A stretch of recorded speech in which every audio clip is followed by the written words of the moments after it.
আমার কথা নিয়ে ওই মাননীয় হুমায়ুন কবির দুটো বক্তব্য দিয়েছেন আমাকে অ্যাটাক করে।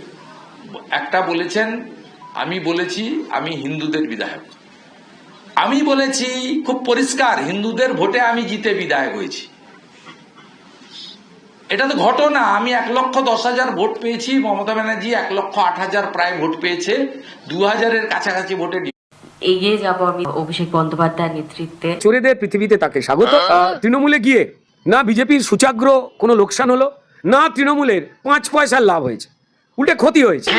ওই ফুল মালা গামছা ঝান্ডা যা 24 টাকার 25 টাকা খরচ হয়েছে ওটাই লোকসান। কাল থেকে ওনার নামেও চালচোর ডালচোর কয়লা চোরের কাজে উনি হাত পাকাবেন, সেই জন্যই অনুপ্রাণিত হয়ে কি তিনি ওখানে গেলেন। তাহলে পরিষ্কার দক্ষিণ 24 পরগনা কুলতলির 48 নম্বর পার্টে মোট ভোটার হচ্ছেন 832 জন, যার মধ্যে 30 জন ভোটার মৃত, 30 জন ভোটার অন্য জায়গায় চলে গেছেন, 30-30-60, আর 4 জন ভোটার নিখোঁজ, মানে 64। এবার ধরতে হবে আপনাকে এই 64 জনই 2002-এর সময়। আমি চায়ের দোকানে চা বিক্রি করলেও চা বিস্কুট ঘুগনি ইনকাম খারাপ হয় না। আইপিএস রাজীব কুমার, আইএএস মনোজ পান্ত আর চিফ মিনিস্টার মমতা ব্যানার্জি এবং লালবাজারে বসে থাকা সমস্ত আইপিএস এবং যত ডিস্ট্রিক্ট ম্যাজিস্ট্রেটরা এই মুহূর্তে বসে আছেন, যারা দিদিমণির কথায় ওঠেন বসেন ইত্যাদি করেন, তারা আগে চায়ের দোকানটা খুলুন, কফির দোকানটা খুলুন, আমরা সেখানে গিয়ে খেতে যাবো। আমাদের অত সস্তা নয় যে আমাদের ভয় দেখানো চমকানো। যারা ঠান্ডা ঘরে বসে বসে বাতেলা দেবেন সরকার। 2011-র পর থেকে প্রত্যেকটা নির্বাচনে বামেদের ভোট কমেছে কেন? এই যে বারবার শোনা গেছে বাম ভোট রামে চলে গেছে কেন?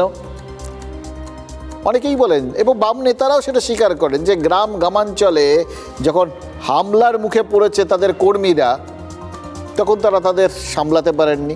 সোজা কথা হচ্ছে পাশে দাঁড়ানোর লোক পাওয়া যায়নি।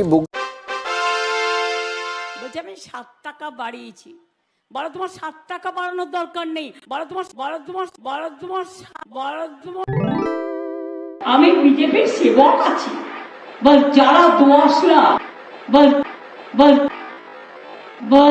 যারা দোয়াশরা যাদের কোনো আদর্শ নেই,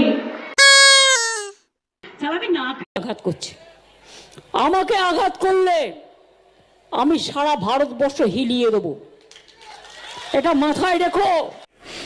আমাকে আঘাত করলে আমি সারা ভারতবর্ষ হিলিয়ে দেবো। বছরে যদি একবার ঢপ মারেন তাহলে সেটা হবে এপ্রিল ফুল, আর যদি বছরের পর বছর মাসের পর মাস ঢপ মারেন তাহলে সেটা হবে তৃণমূল। গুত্তনি দেবো না।